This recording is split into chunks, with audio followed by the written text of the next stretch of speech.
Hello, this is Talon with Old Guys Stuff. I'm Busy Lane, and I'm going to show you how to do the Rasitakiwak Shrine, which is a proving ground for vehicles, and make it really easy. We're going to do this twice, actually. The first time is just like you would normally do it the first time through, so none of our own equipment. We're located on the west side of the continent near Link's house and southeast of Terrytown.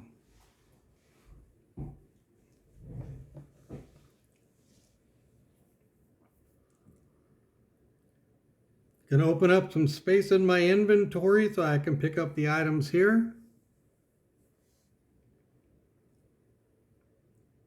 The only thing I'm actually going to use is the bow and 5 arrows. But I am picking up the sticks just in case.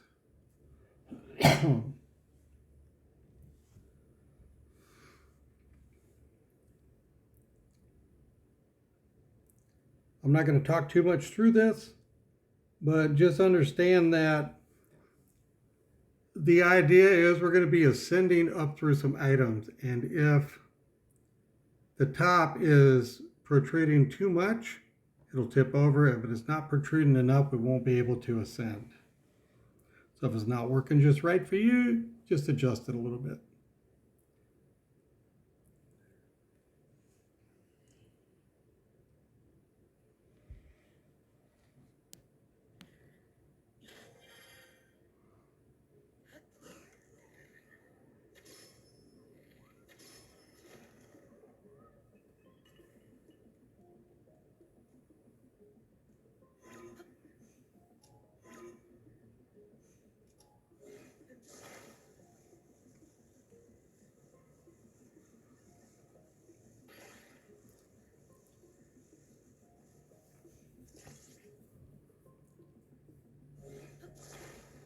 One of the things I am doing is putting a barrier between their closest constructs and myself so that they don't see me and come over to attack.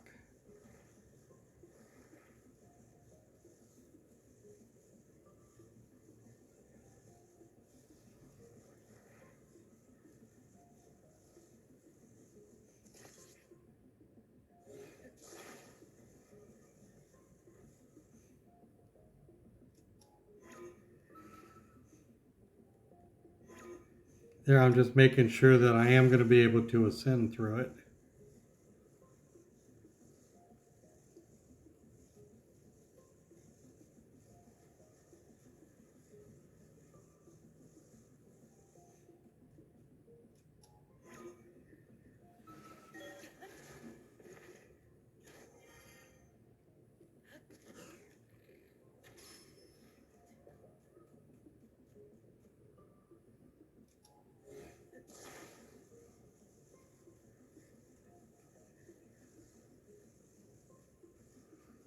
What I like about the Proving Ground shrines is that they give you everything you need to be successful.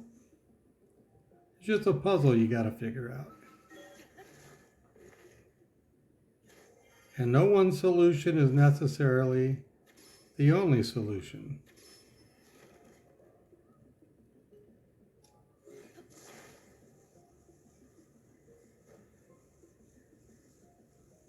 And I'm just setting this so that he doesn't see me as I'm building this part.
Okay, that's all the enemies.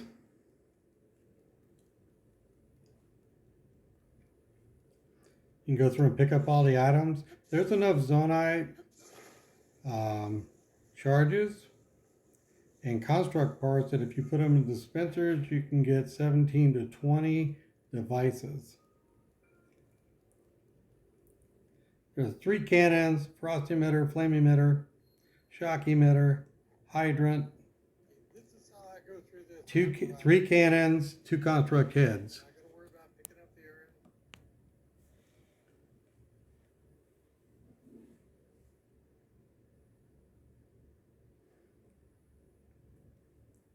So there's enough good stuff in here that makes it worth my while to come back. This is where I pick up cannons most of the time for free. And I can get swords for free.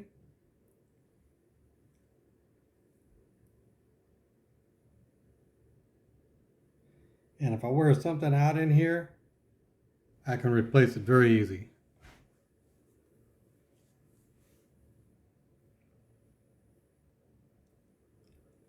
The cannons are very worthwhile having, in my opinion. They can blow up walls. They can start fires.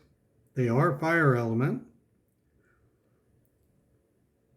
And they got a range of about 200 meters that you can practice aiming and hitting targets from very far away.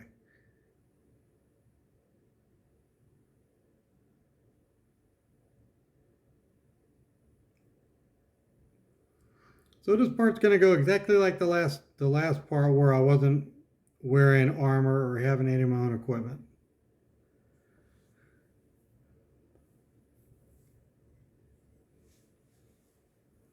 So I'm just putting a shield up here on the beam emitter so that the enemy does not hit me with rocks and arrows. And I get a little bit extra time to attack them. If I rock back and forth like this, I get more hits.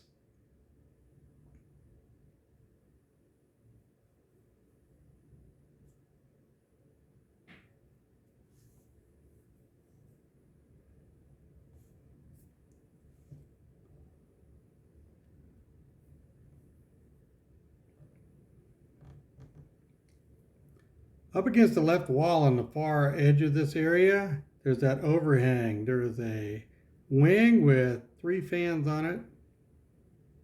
You can ascend up into that and then fly that into this storage room to our left. You can almost build a tank in that room and then come out and attack them with that if you want. I don't do it because it just takes longer.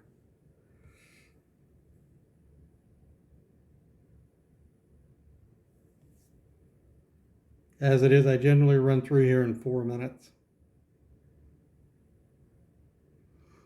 I can go faster if I want to use my own melee weapons or bows.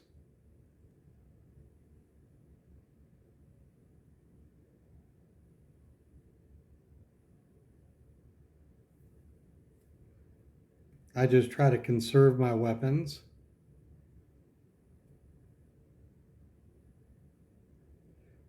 For things that are harder to do.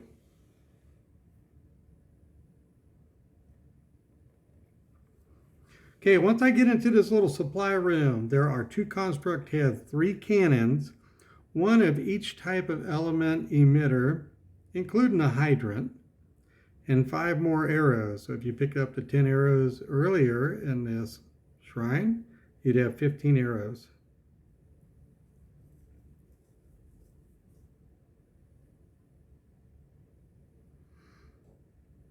So this shrine is definitely worth coming into.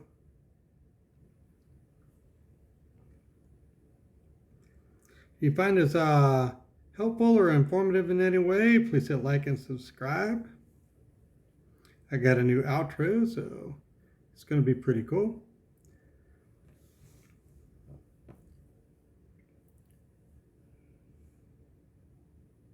This has been Talon with Old Guy Stuff. Have a safe, happy, peaceful, wonderful day, and goodbye.